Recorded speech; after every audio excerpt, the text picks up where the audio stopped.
صلی علی رسولہ الکریم۔ یہ عرض مرتب حضرت کے خادم خاص حضرت مولانا حضرت اقدس سید عشرت جمیل میر صاحب فرما رہے کہ 1994 کو امریکہ تشریف لے جاتے ہوئے عارف باللہ حضرت مولانا شاہ حکیم محمد اختر صاحب دامت برکاتہم نے جناب مولانا محمد ایوب صاحب سورتی صاحب کی دامت برکاتہم کی دعوت پر تقریباً 2 ہفتے انگلینڈ میں گزارے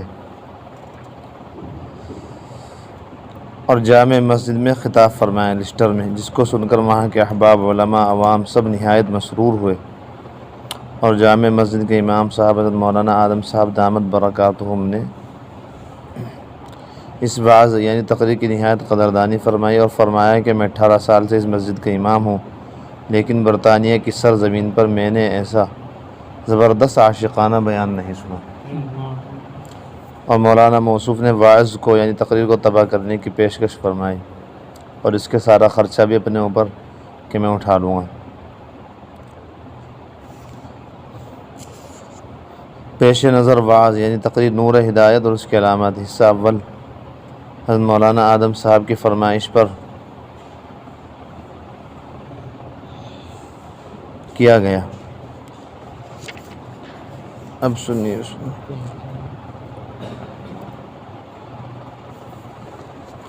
یہ مولانا ایوب صاحب ہمیں وہاں ملے تھے مسجد نبوی میں مدینہ منورہ میں۔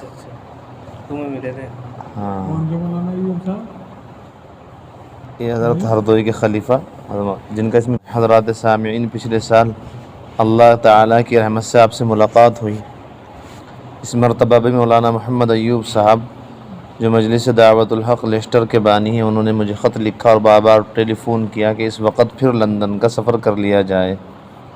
میں نے مولانا سے عذر کیا تھا کہ اس وقت فرانس کے جزیرے ریونین میں میرا جانا ضروری ہے، بعض وجہ سے وہاں کا سفر ٹل گیا، اس لیے آپ حضرات کی خدمت کو غنیمت سمجھ کر بلکہ مال غنیمت سمجھ کر میں پھر حاضر ہو گیا ہوں۔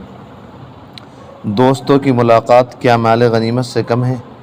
امام شافعی رحمۃ اللہ علیہ فرماتے ہیں، جس کو میرے مرشد اول شاہ عبد الغنی صاحب رحمۃ اللہ علیہ بہت نقل کیا کرتے تھے کہ جب سے مجھے یہ خبر ملی ہے کہ جنت میں دوستوں کی ملاقات ہوگی، سیدھا ہو جاؤ، جب سے مجھے خبر ملی ہے، امام شافعی رحمۃ اللہ علیہ فرمایا کرتے تھے، جب سے مجھے خبر ملی ہے کہ جنت میں دوستوں کی ملاقات ہوگی، مجھے جنت کا شوق بڑھ گیا، اور کیوں نہ ہو، دوستوں کی ملاقات کو اللہ تعالیٰ نے بھی جنت سے مقدم فرمایا ہے، فادخلی فی عبادی۔ میرے شیخ اس کو بیان کر کے بہت مست ہو جاتے تھے کہ جو لوگ اللہ والوں کی ملاقات کے حریص ہیں اور ان سے ملتے رہتے ہیں، حقیقت میں وہ اللہ تعالیٰ کے صحیح عاشق ہیں۔ اگر کوئی کباب والے سے عشق کرتا ہے تو معلوم ہوا کہ وہ عاشق کباب بھی ہے، کباب کا عاشق ہے وہ۔ اگر کسی کو شامی کباب سے دلچسپی ہو تو جب گلی میں یا بازار میں آواز آئی کباب والا تو اس کے کان کھڑے ہو جاتے ہیں یا نہیں؟ اور وہ کیا کہتا ہے، از کجا می آید این آواز دوست، ارے یارو یہ میرے دوست کی آواز کہاں سے آ رہی ہے؟ کباب دوست ہے اس کا۔ اسی طرح جو اللہ کا عاشق ہوتا ہے اس کو اللہ والوں سے عشق و محبت لازمی ہے۔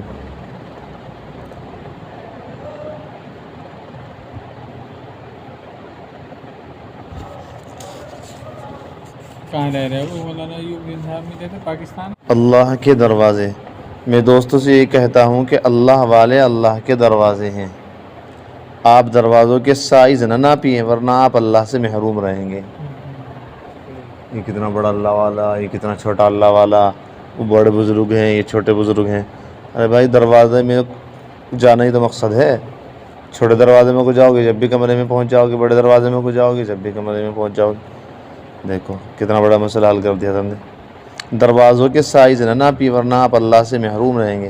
یہ مت دیکھیے کہ حکیم الامت اور بڑے بڑے علماء اور اولیاء اللہ جو چلے گئے، آج کل کے مرشدین تو سٹر پٹر کنڈم ناقابل ریفرنڈم، ان کے پاس جانے سے کیا ملے گا؟ دروازوں کو مت دیکھو، دروازوں کا انتقال ہوتا رہتا ہے، یعنی منتقل ہوتے بدلتے رہتے ہیں، لیکن اللہ وہی زندہ حقیقی موجود ہے جو دروازوں کے ذریعے عطا فرماتا ہے۔ بلکہ کبھی ایسا ہوتا ہے کہ بڑے دروازے سے 1,000 روپے دیے اور چھوٹے 50 پاؤنڈ دیا اور چھوٹے دروازے سے کسی کو اشارہ کیا اور اس چھوٹے دروازے سے 10,000 روپے دے دیے. ایسا بھی ہو جا بعض. چھوٹی سی کھڑکی میں کو 10,000 دے دیا اور بڑے دروازے میں سے 1,000 مل رہے تھے.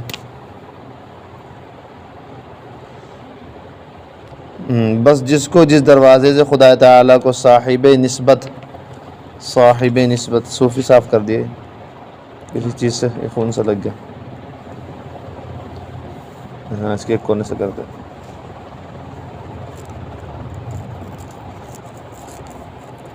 بس جس کو جس دروازے سے خدا تعالیٰ کو صاحب نسبت بنانا ہے اس دروازے سے وہی چیز مل جائے گی. آپ دروازوں کو مت ناپیے. مشائخ میں مقابلہ مت کیجیے کہ فلاں ایسا ہے فلاں ایسا. بس یہ دیکھیے کہ اس کا دروازہ اس دروازے کا رابطہ دینے والے سے ہے یا نہیں. بس اتنا دیکھ لو دروازے کا رابطہ دینے والے سے ہے یا نہیں.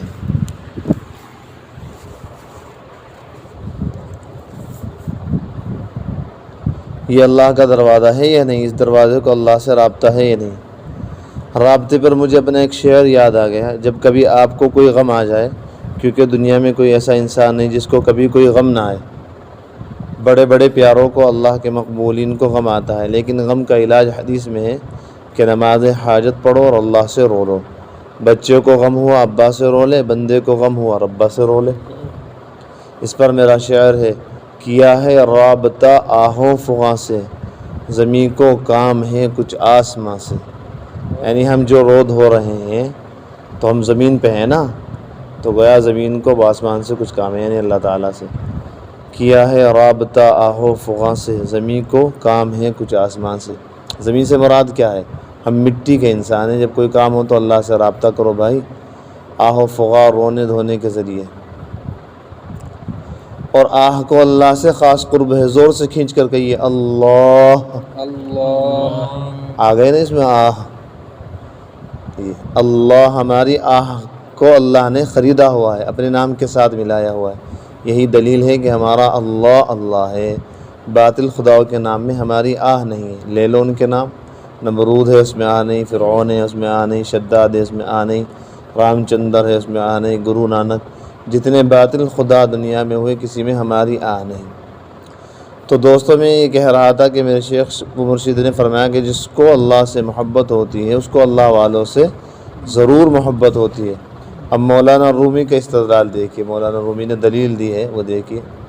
وہ واقعات اور قصوں میں بڑے بڑے مشکل مضمونوں کو حل فرما دیتے ہیں.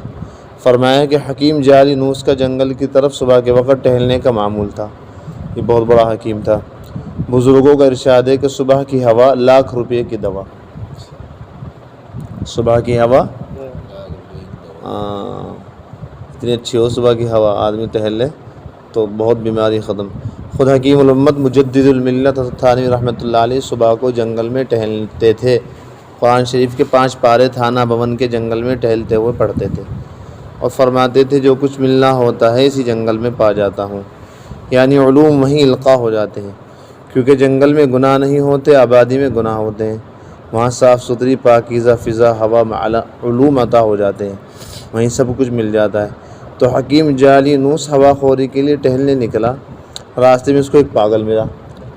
جعلی نوس کہتا ہے کہ اس پاگل نے مجھے آنکھ مار دی. چشم زد و قہقہ کرد, آنکھ ماری اور زور سے ہنسا.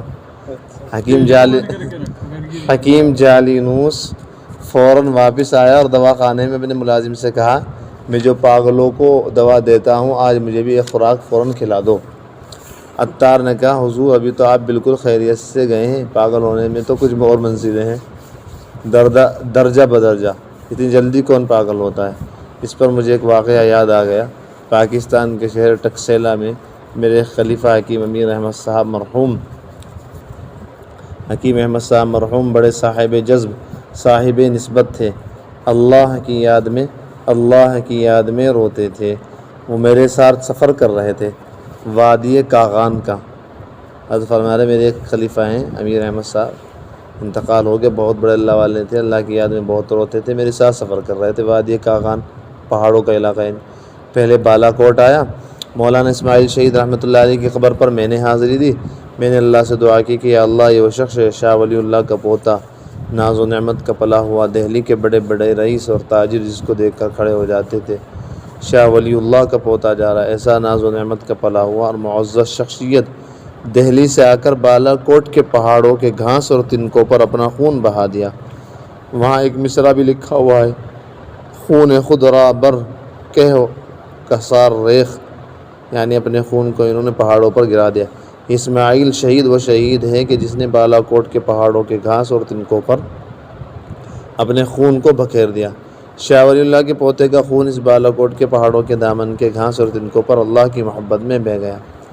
خیر وہاں سے جب ہم آگے چلے تو وہاں کا سفر ایسا ہے کہ ایک طرف 2000 فٹ گہرائی اور ایک طرف پہاڑ کا دامن۔ وہاں اگر موٹر گرتی ہے تو کوئی بچتا نہیں، اور حکیم امیر احمد صاحب کو حال آ جاتا تھا، یعنی بعض لوگ، حال کا مطلب بعض لوگ بے حال سے ہو جائیں، جوش میں اللہ اللہ اللہ اللہ اس طرح کرنے لگ جائیں، حال جائے، اور حال میں ان کی آواز نکلتی تھی یا رب یا رب یا رب یا رب۔ اب ان کو حال شروع ہو گیا اور وہ ڈرائیور کے پاس بیٹھے ہوئے تھے۔ میں نے حکیم صاحب سے کہا اگر آپ کے اس حال کی وجہ سے یہ ڈرائیور بے حال ہو گیا اور وہ ان نعروں سے گھبرا گیا اور موٹر 2000 فٹ نیچے گر گئی تو ہم میں سے ایک بھی نہیں بچے گا۔ آپ تو مجھے آدھے پاگل معلوم ہوتے ہیں۔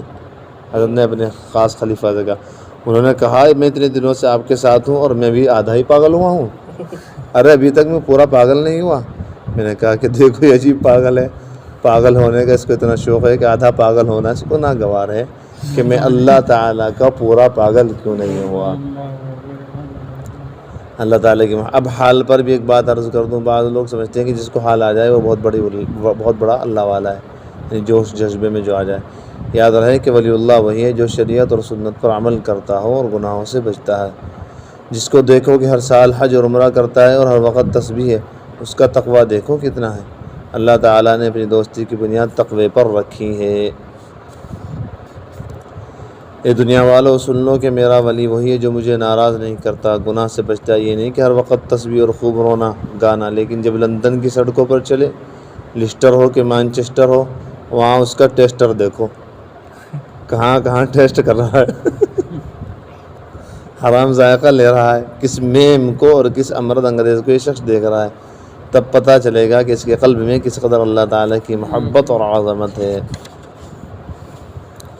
تو یہ کتاب الاستحاء، نظر بازی کرنا اور نظر کی حفاظت نہ کرنا، کسی کی بہو بیٹی اور کسی کی وائف کو دیکھنا آنکھوں کا زنا ہے۔ آج اسی کا عذاب ہے، جس کو دیکھو نیند نہیں آ رہی ہے۔ جن کے ٹیسٹر آزاد ہیں ان مسٹروں کو نیند نہیں آ رہی، ولیم 5 کھا رہے ہیں نیند کی گولی۔ میں ان سے کہتا ہوں کیوں دیکھی کسی کی وائف کہ کھانی پڑی ولیم 5، کیوں دیکھی؟ اپنی بیوی پر صبر کرو، اس سے بڑھ کر کوئی لیلا نہیں جو بدست مولا ملی ہو، اس سے بڑھ کر کوئی لیلا نہیں بدست مولا، یعنی اللہ تعالیٰ کے ہاتھ سے ملی ہو۔ بیوی اللہ تعالیٰ کے ذریعے ملتی ہے نا، نکاح کے ذریعے، تو اس سے بڑی لیلا کون ہوگی؟ دوستو اس درد بھرے دل سے کہتا ہوں کہ اپنی بیویوں کی قدر کر لو۔ تو میں کہہ رہا تھا تہجد، اشراق، تسبیحات اور حج اور عمرہ یہ ولایت یعنی اللہ کے ولی بننے کی دلیل نہیں ہے، اللہ کے ولی ہونے کی دلیل تقوی ہے۔ نظر کی اور دل کی یہ دو حفاظت کر لیجئے۔